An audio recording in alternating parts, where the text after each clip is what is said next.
jadi adanya pemanasan matahari terhadap air laut Sungai Danau, itu akan menguap naik ke atas. Nah, ini proses penguapan. Begitupun ada yang dinamakan dengan proses pengendapan, yaitu di mana nanti tumbuhan pun mengeluarkan uap air ke udara, uap air dari permukaan dunia dan berkumpul di udara. Lama-lamaan tidak lagi dapat menampung uap air. Itu yang urutan waktu terjadinya kedua, proses pengendapan. Yang ketiga, terjadinya kondensasi. Jadi di sini proses terjadinya siklus air.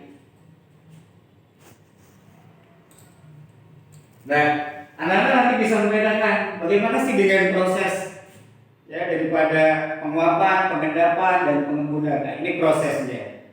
Di mana di sini titik-titik air di awan akan turun nanti menjadi hujan. Nah, itu penguapan. Ya, nanti di sini yang kedua pengendapan merembes danau atau air. Nah, ini seperti ini. Lanjutnya ini juga proses siklus air dapat disimpulkan dari beberapa jumlah air yang ada di bumi. Itu nanti akan masuk dan mengendap kepada yang mengalir. Nanti akan lihat lingkungan mana yang akan dialiri itu. Makanya nanti akan terlihat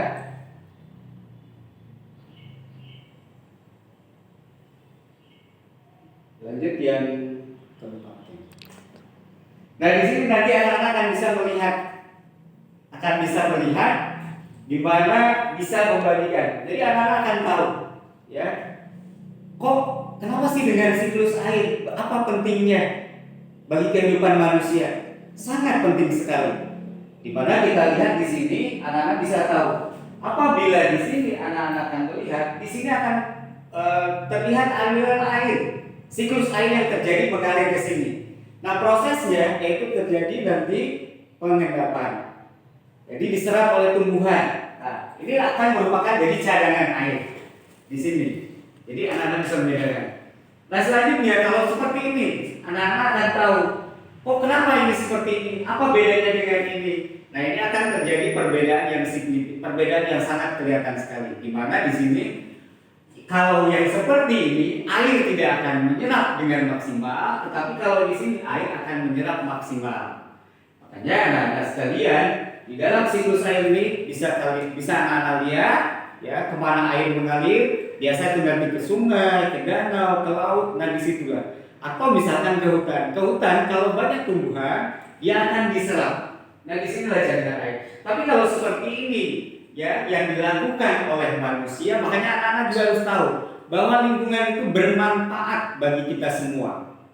Apa manfaatnya? Manfaatnya adalah dengan munculnya seperti hutan ini, kita akan kaya oksigen, juga akan kaya air, juga akan berguna bagi kehidupan manusia. Tetapi kalau seperti ini, anak-anak tentu akan bisa melihat di dalam kehidupan nyata. Apa sih dampaknya?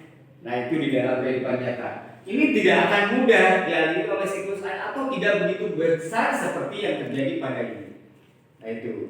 Anak-anak sekalian, jadi oleh karenanya kita sebagai manusia, jangan melakukan tindakan yang merugikan kepada lingkungan. Tetapi harus bagaimana menciptakan lingkungan itu menjadi sebuah lingkungan yang bermanfaat bagi kita semua, bagi manusia. Tentunya adalah dengan teknik cara menanam pohon. Ingat, menanam pohon. Kenapa dengan menanam pohon? Dengan terjadinya siklus air mengalir, apabila kita menanam pohon, maka itu akan memberikan satu faedah manfaat bagi kita lingkungan. Kenapa? Karena diserap. Tapi kalau kita melakukan tindakan seperti ini, misalkan kita punya hutan, dibongkar, ditebang, seperti ini, diambil kayu-kayunya, nah ini akan berdampak.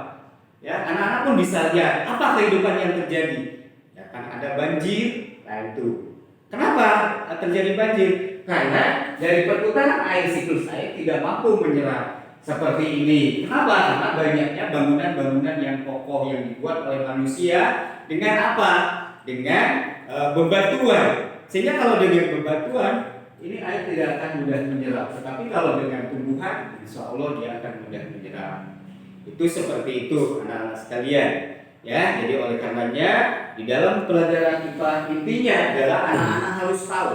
Tadi setelah belajar urutan peristiwa, membaca teks, tahu siklus air, ada 3 proses: penguapan, pengembunan, pengendapan, mampu membedakan, dan anak-anak juga tahu nanti mampu membedakan mana lingkungan yang baik untuk kita, mana yang tidak. Walaupun di sini manfaatnya juga ada, tapi satu solusinya, satu kegiatan lain yang harus kita lakukan adalah menanam pohon supaya ini juga mampu menyerap air, tidak terjadi bencana-bencana bagi kita sebagai manusia.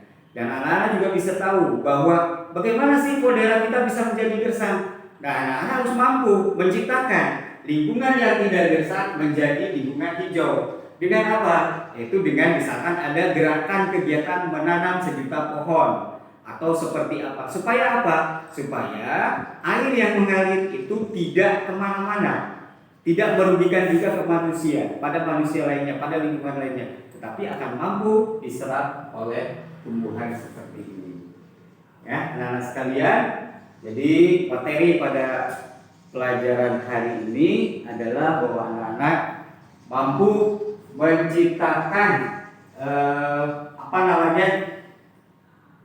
lingkungan. Ya, sekali lagi, karakter yang harus kita tanamkan dalam kehidupan ini adalah intinya anak-anak harus mampu menanamkan sikap peduli terhadap lingkungan. Kenapa? Walaupun materinya siklus air, anak-anak bisa tahu peredaran air, perjalanan air, tetapi kita juga tetap harus dituntut. Apa sih karakter kita? Ya, kenapa kita harus menanamkan karakter terhadap lingkungan? Supaya tidak ada orang-orang yang melakukan tindakan-tindakan ilegal. Ya, untuk apa? Untuk kesenangan dirinya sendiri. Tapi kalau dia paham, oh dari air ini dengan ada proses penguapan, pengendapan, dan pengembunan, maka ya disitulah nanti manusia akan berpikir. Kenapa? Karena air ini adalah satu kebutuhan yang bermanfaat bagi manusia. Manfaatnya apa? Anak-anak bisa lihat, misalkan air untuk pengairan sawah, air untuk irigasi dan lain sebagainya, untuk pembangkit listrik dan lain sebagainya. Nah, itu seperti itu anak-anak sekalian. Makanya dalam hal ini anak-anak harus bisa mampu menimbulkan. Jadi pesan Bapak adalah, ya, terima kasih Bapak Ibu. Jadi penutupnya anak-anak sekalian, di mana anak-anak nanti membuat kesimpulannya seperti tadi. Coba mari kita lakukan peredaran air itu bagaimana, siklus air itu bagaimana, dan bagaimana langkah tindakan kita di dalam menjaga lingkungan. Yang selanjutnya kita merefleksi apa sih yang harus kita lakukan nanti di hari-hari ke depannya. Terima kasih. Mohon maaf apabila ada kata salah. Wabillahi taufiq wal hidayah. Assalamualaikum warahmatullahi wabarakatuh.